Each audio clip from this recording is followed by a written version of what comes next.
Hello everyone, welcome back to my channel. If you're new here, my name is Carly, and today we're going to be talking about fall books. We're going to be talking about my fall book recommendations and my fall TBR and a couple of new releases. We're going to be all over the place, kind of. So all things fall. As you can tell, it's like August 28th and I have all this Halloween stuff up. So fall and Halloween are synonymous to me. So if you make the distinction very, intensely, my apologies. I have made an effort here to make the distinction. So all of my fall recommendations are fall recommendations, and that's what we'll start with. So those are specifically for fall. Some of them are going to kind of be Halloween-y, but they're like fall books. And I also am trying to do a spook scale that will help you out. So I've got 1 to 5 ghosts, just like your star scale. 1 is gonna be the least scary, 5 is gonna be the most scary. And I've kind of based each of them off of some of my favorite movies and how spooky those are to kind of help you gauge what you'd be into. Afterwards, I realized that that they kind of ended up, the movies kind of go from like intended age groups. So if that also helps you with the spook scale, the first that we have is, if it gets 1 ghost, that is most closely correlated with Halloween Town, the Disney original movie. And so it's gonna be fall vibes, not spooky, the monsters are friendly. Next we have 2 ghosts, and that's gonna be most comparable to Coraline.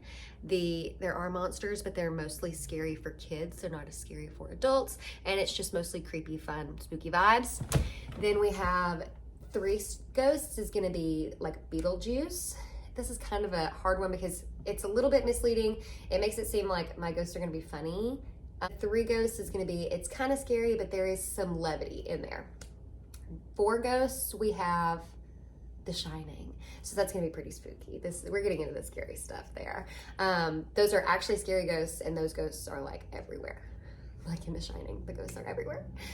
And lastly, not just one movie, but kind of the entire catalog of Rob Zombie.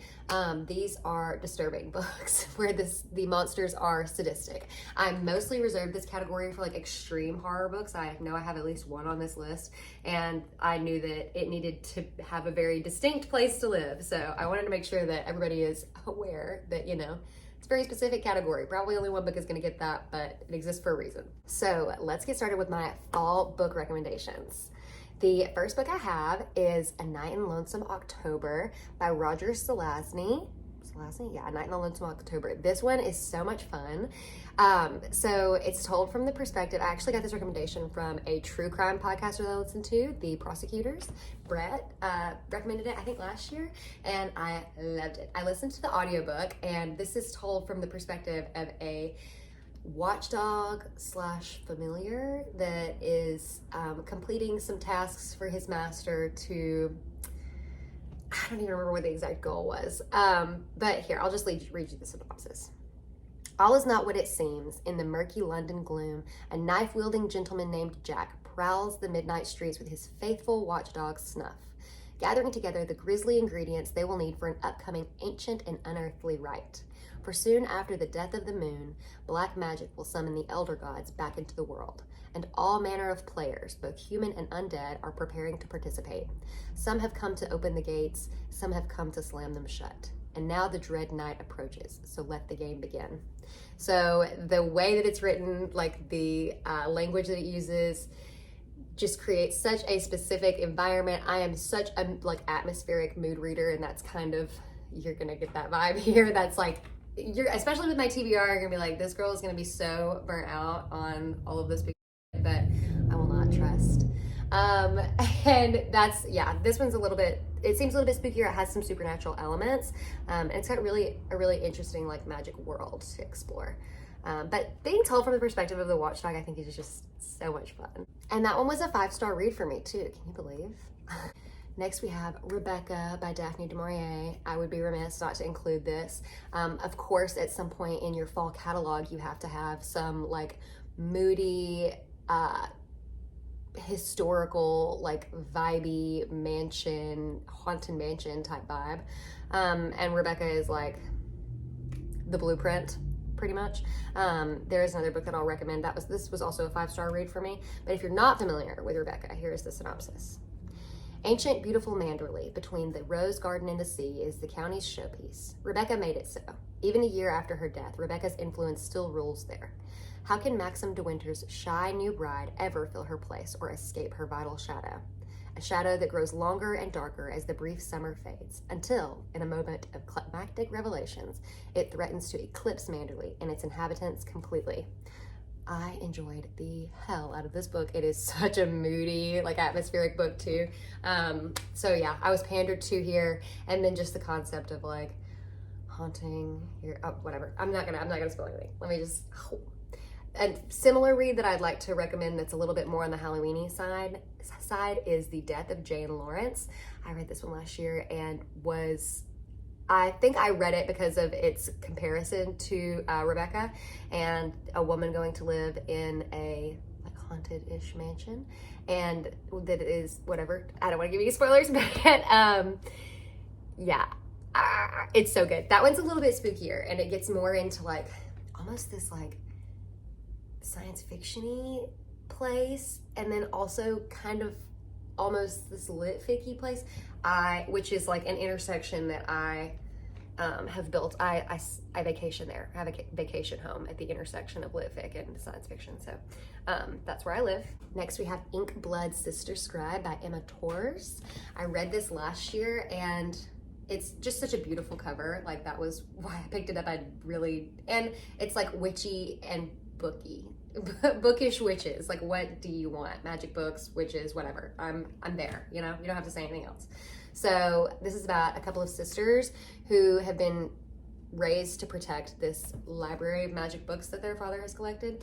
And they get to go on all these adventures with it. This book made me feel like I was a kid reading like Harry Potter again, like the type of like adventure, like magical adventure novels. The way that I was experiencing it made me feel like a kid reading again, which is, I mean, that's a tall order. It was a 5-star read for sure. So here's the synopsis. For generations, the Calatay family has guarded a collection of ancient and rare books. Books that let a person walk through walls or manipulate the elements.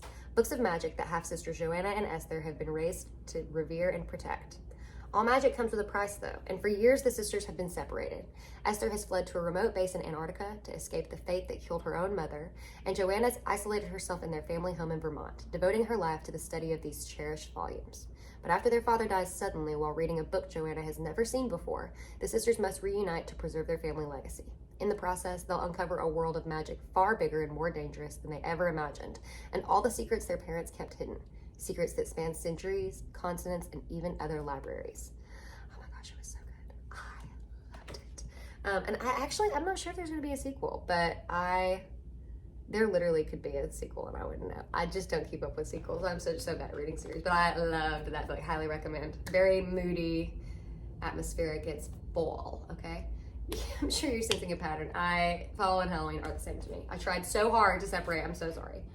Last on my fall recs, we have Ghost Story by Peter Straub. This is a masterwork. Like, I love Ghost Story. And Peter Straub is, I cannot believe that I've just discovered him over the past like year. He's got some really excellent short stories as well. Ghost Story is going to be 3 to 4 ghosts, depending on, I feel like fear is such a subjective thing to measure how like scary a book is, you know? But the subject matter, I feel like Ghost Story, spook. For 4 aging men in the terror-stricken town of Milburn, New York, an act inadvertently carried out in their youth has come back to haunt them. Now they're about to learn what happens to those who believe they can bury the past and get away with murder. Whew, so good, so good. And also I just like need more people to be reading Peter Straub because I need to be talking about it. So hopefully this turns you on to his entire collection. And yeah, that is my fall recommendation. So those are all the books in this book, in this list, in this video that I have already read. So the next, all of my like spook ratings are kind of going off vibes. I'm like giving an expectation here. For a good bit of them, I'll tell you if I really know what I'm talking. You'll probably be able to tell if I really know what I'm talking about, and it seems like, you know, we've got this figured out.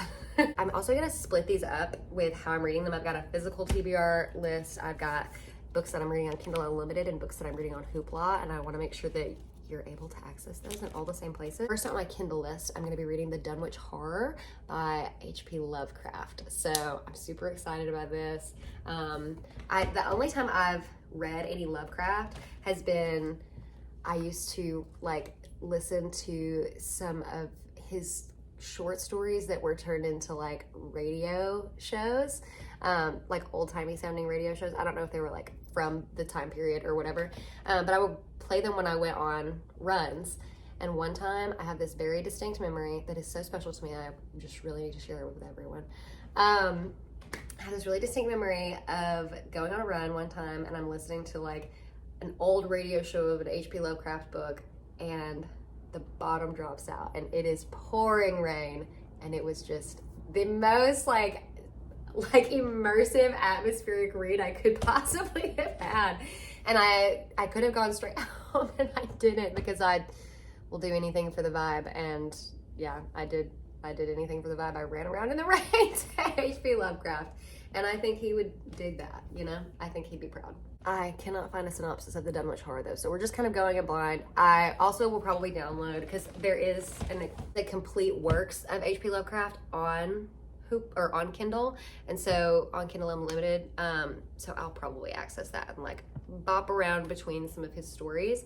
And I think they're gonna probably land somewhere between 3 and 4 ghosts. I don't know, I think it's just that extreme horror usually does like some really gruesome body horror stuff, and that I feel like gets me a little bit more than like monsters do. And my impression is that H.P. Lovecraft is primarily monsters, so we'll see. Next on my Kindle Unlimited list is Rotten Tommy by David Sodergren, and I can't remember if I've read any of his books, but I know that Miss Jordaline has, and I've heard her say his name. Actually, maybe I have read. No. Oh no, he wrote The Forgotten Island though, so that's what I'm thinking of. I have not read any of his books, but Jordaline has recommended him, so of course I'm gonna read his books. All you need is a recommendation from Miss Jordaline to get me to read your book. Here's our synopsis for Rotten Tommy. It's been 40 years since Becky Sharp's mother vanished without a trace. Becky has given up all hope of finding her until she makes a strange discovery that may hold the key to solving her mother's disappearance. 3 unmarked videotapes hidden in the wall of her childhood home. And as Becky watches the tapes, she finds herself drawn into a horrific mystery far greater than she could possibly have imagined. For Becky has unwittingly summoned a long-forgotten nightmare, a creature that threatens the lives and sanity of all around her. Rotten Tommy has come to play, and nothing on earth can sate his diabolical bloodlust. A grisly and bizarre horror fever dream, Rotten Tommy is the latest disturbing shocker from David Sodergren. Okay, yeah, horror fever dream, all of that, I'm in. Give it to me. Come on, let's go. And it's for free on Kindle Unlimited. We're all going. I think I anticipated that. Oh, I didn't even anticipate on that one. I have no idea. That could really go a bunch of different ways. The thing about monsters is that like they just have to be done pretty well for me to buy them. And I think also, yeah, just you've got to do a monster really well for me to buy it, especially in a book. Because sometimes they'll just like say corny, and that'll take me out. So we'll see. Next, I have one Hoopla read that I'm anticipating there will be more, I'm sure. But the first audiobook that I'm planning to read on Hoopla is going to be Fall of the House of Usher by Edgar Allan Poe. And I might just do a bunch of like Poe stories that I listen to. That just felt like a fun little vibey listen, you know? I think I've read it before. I know I've seen the movie, but it's been a very long time. So I'm anticipating like maybe 2 to 3 ghosts. We'll see. Kicking off the physical TBR, we have Stephen King, If It Bleeds. So it's hard to find Stephen King on like Kindle Unlimited or Hoopla or any of that. So if I see a Stephen King book out in public, I buy it. It's just what I do. This is a short story collection, which is not the spookiest to me because normally, well, it just really depends. Not the spookiest to me for Stephen King. The stuff of his that really gets me is going to be the longer stuff like The Shining. But yeah, there are some authors whose short stories can get me. Peter Straub is an example, Richard Matheson, but it usually is like pretty nasty. Like they're doing some really disgusting things, and that's why it's getting me. So Stephen King, I feel like, is pretty campy horror, which I love and really enjoy, but it just doesn't spook me as much, you know? So we have, let's see, Mr. Harrigan's Phone. A small-town teenage boy begins an intergenerational friendship that proves to have a disturbing afterlife. The Life of Chuck, the beautiful and harrowing apocalyptic exploration of how each of us, no matter how humble, contains multitudes. If It Bleeds, fan favorite Holly Gibney must face her fears and possibly another outsider, this time on her own. Rat, a struggling writer strikes a devil's bargain with an unexpected force at a cost that may be too terrible to bear. So honestly, these don't sound super spooky to me. I'm gonna say we're probably hovering between Coraline and Beetlejuice at 2 to 3 ghosts, but we'll see what happens. I never know. He really can come out of left field with some, and like, I just never know what I'm gonna get with this man. It could be something like, what was the Elevation, where I'm like crying. You just don't ever, I don't know. Next we have Nosferatu by Joe Hill, Stephen King's son. I didn't plan that, but I also didn't realize that I've had I've had my eyes on this for a long time.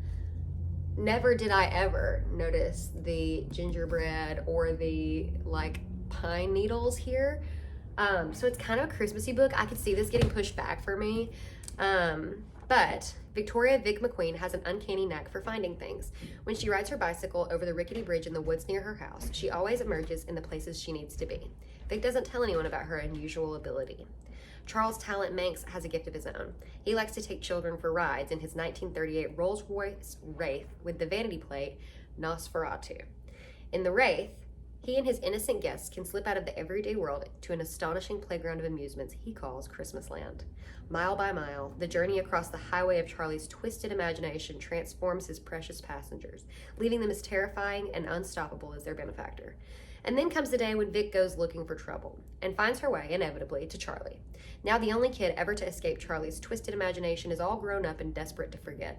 But Charlie Manx hasn't stopped thinking about Vic McQueen.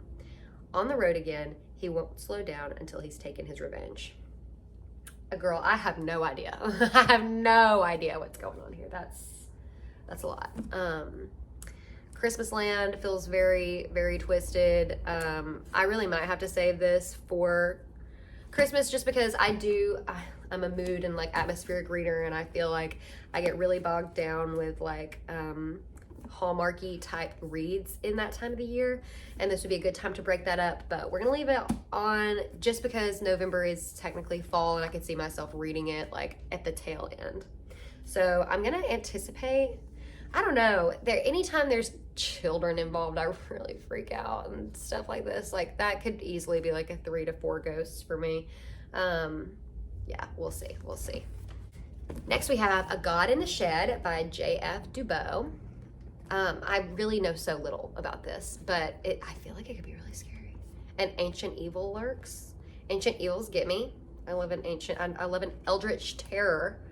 I really do think that it is a distinct possibility that this will spark me working through like all of the Lovecraft compendium, and that would be tough. That would be a lot, but you know, there's a possibility. I was looking at, because I knew I wanted to read some Lovecraft, but I wasn't sure like what I wanted to fit in, and I looked at the Necronomicon and was like,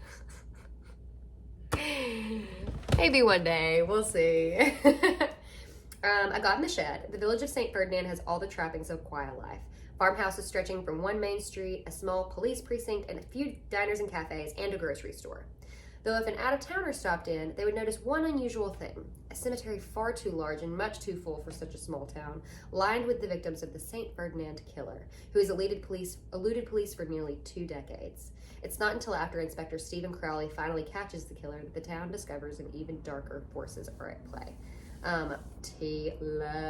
Love. When a dark spirit reveals itself to young Venus Mackenzie, love, great name, a resident of St. Ferdinand, she learns that this creature's power has a long history with her town, and that the serial murders merely scratch the surface of a past burdened by evil secrets. I love an untouchable monster like it, that's like I said, an eldritch terror. Like I am a prime evil. Like I am primitive. You cannot touch me. I'm not going anywhere. I was here before you were. I will manifest in all manner of ways and wreak havoc. Yeah, that's scary. That's gonna get me. This seems very fun, and I love that it's like we solve the murders, and then it's like, oh my god, it's so much worse than that. That's awesome. Like, I've read this synopsis a couple times. I just bought this book recently, but for whatever reason, that reading of it really captivated me and like moved this up to the top of my list. I think that one could easily be a 4 ghosts, maybe 5. I don't know. Our 5 ghost was reserved for this book. Actually, I got this book from a Jordaline video recommendation. She also read in that same story, They All Died, or in that same video, she read They All Died Screaming, and I bought this with They All Died Screaming. I found them both at a Goodwill. And so I kind of have them, the two of them linked in my mind because they're supposed to be extreme horror and just because of that video. So my impression of it is, you know, jaded by that, I will say. And that's part of what that They All Died Screaming is, no doubt 5 ghosts. Like, that is no doubt. That is where that sits. And I am anticipating that this will be 5 ghosts too. So let's see. 3 low-income families have been given a handsome retainer to join Geraldine Borden for a day at her cliffside estate. All the parents must do to collect the rest of their money is allow their children to test out the revolutionary playground equipment Geraldine has been working on for decades. I mean, just look at this cover. What the hell? What the hell? Okay. But there's a reason the structures and the bowels of her Gothic castle have taken so long to develop. They were never meant to see the light of day. When a band of dysfunctional children is suddenly thrust into a diabolical realm of violence, they must grow up instantly to have a chance at survival. Will they find a way to put their differences aside or be swallowed up by the insidious architecture all around them? Yeah, so this is what I saved the 5 ghosts for. It kind of reminds me of Laws of the Skies, which I did not read, actually. My boyfriend read it and told me everything about it, so I know what happens. So it kind of reminds me of that, the kind of like pitting kids against each other type of shit, which is sadistic. So she gets 5 ghosts. That's where we're at. Next, we have Richard Matheson's Hell House. Yeah, Hell House. I thought for so long that this book has something to do with the 1980s movie Hell Night. And that's why I wanted it so bad. And it is not in any way related to that. So that's on me. But I still think it's gonna be good. I don't think I've read any of his novels. I've read some of his short stories. And those mess me up, actually. Now that I'm thinking about the fact that this is not Hell Night and it's Hell House, and I know that he has affected me with his short stories, this might be a little bit different of a situation than I thought. This could potentially be 5 ghosts, just because he has had some 5 ghost short stories, and I just feel like that is a feat. It is impressive if you can really freak people out in a short story, and if you can do that, then what you can do in a novel is kind of like, the sky's the limit. So for more than 20 years, Belasco House has stood empty. Its shadowed walls have witnessed scenes of unimaginable horror and depravity. The townsfolk refer to it as Hell House. All previous attempts to probe its mysteries have ended in murder, suicide, or insanity. But now, a new investigation has been launched, bringing 4 strangers to the main mansion in search of the ultimate secrets of life and death. A wealthy publisher, brooding over his impending death, has paid a physicist and 2 mediums to establish proof of life after death once and for all. And for one terrible night, the group will investigate the property and end up fighting for their very souls. Yeah, and Peter Straub said one of the absolute best contemporary horror novels, so we'll see. I'm really excited about it. Also, this is just like, it's a really, what's the word? This is probably the most touted of all of his books that I hear about. Like, when I hear Richard Matheson, I hear Hell House. So, yeah. Now, I originally had anticipated this being like 3 to 4 ghosts, but now that I'm thinking about his short stories, I'm thinking it might be 5. Next, we have October Country by Ray Bradbury. This is another short story collection. With spooky shit. I used to be a massive Ray Bradbury fan when I first started reading. The Martian Chronicles was one of my favorite books of all time. I love that book. Kind of sparked my love of science fiction and what science fiction can do. Yeah, I feel like this is gonna be very different than the Martian Chronicles, obviously, but I'm very curious. I don't think it's gonna be too spooky if we're going by like the flavor of monsters or like the level of monsters that he has. I think it's gonna be more like monsters are everywhere, like The Shining, so 4 ghosts. So because it is a, you know, oh, there's illustrations. But monsters are everywhere because it's short stories. It seems like there's some kind of monster in each short story. So we have the emissary. The faithful dog was the sick boy's only connection with the world outside and beyond. The small assassin, a fine, healthy baby boy, was the new mother's dream come true, or her worst nightmare. The scythe, just when his luck had run out, Drew Erickson inherited a farm from a stranger, and with the bequest came deadly responsibilities. The jar, a chilling story that combines love, death, and a matter of identity in a bottle of fear. The wonderful death of Dudley Stone, a most remarkable case of murder. The deceased was delighted. So yeah, interesting. Yeah, I also kind of, I don't know. I'm interested to see if these monsters are going to be like scary, spooky, scare you monsters, or fun thought experiment monsters. That's kind of how my experience with Ray Bradbury has been, and I'm interested to see if that's what ends up happening here. Next, we're really dialing it back. The rest of them are like fall vibes. We have The Night Circus by Erin Morgenstern. I haven't read this yet. Can you believe? And she just seems vibes. She seems Coraline vibes, 2 ghosts. The circus arrives without warning. No announcements precede it. It is simply there, when yesterday it was not. Within the black and white striped canvas tents is an utterly unique experience, full of breathtaking amazements. It is called Les Cirque de Rêves. Raves. Cirque de Raves. Sorry, that's not what it is. And it is only open at night. But behind the scenes, a fierce competition is underway. A duel between 2 young magicians, Celia and Marco, who have been trained since childhood expressly for this purpose by their mercurial instructors. Unbeknownst to them both, this is a game in which only one can be left standing. Amidst the high stakes, Celia and Marco soon tumble headfirst into love, setting off a domino effect of dangerous consequences and leaving the lives of everyone from the performers to the patrons hanging in the balance. Fun. Oh, a love story for adults that feels luxuriously romantic. So I kind of thought this was like low-key a children's book.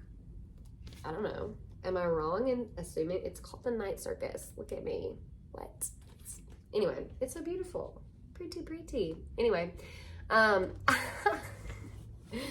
I thought this was a children's book. And so I did not anticipate this being a good love story for adults, but you know, whatever. I love a dreamy vibe. Next, we have Murakami. How do I say this? 1Q84. It just looks spooky. I don't know what it's about. I've had Murakami recommended to me more times than I can count. I'm sure you said something when I was talking about science fiction earlier.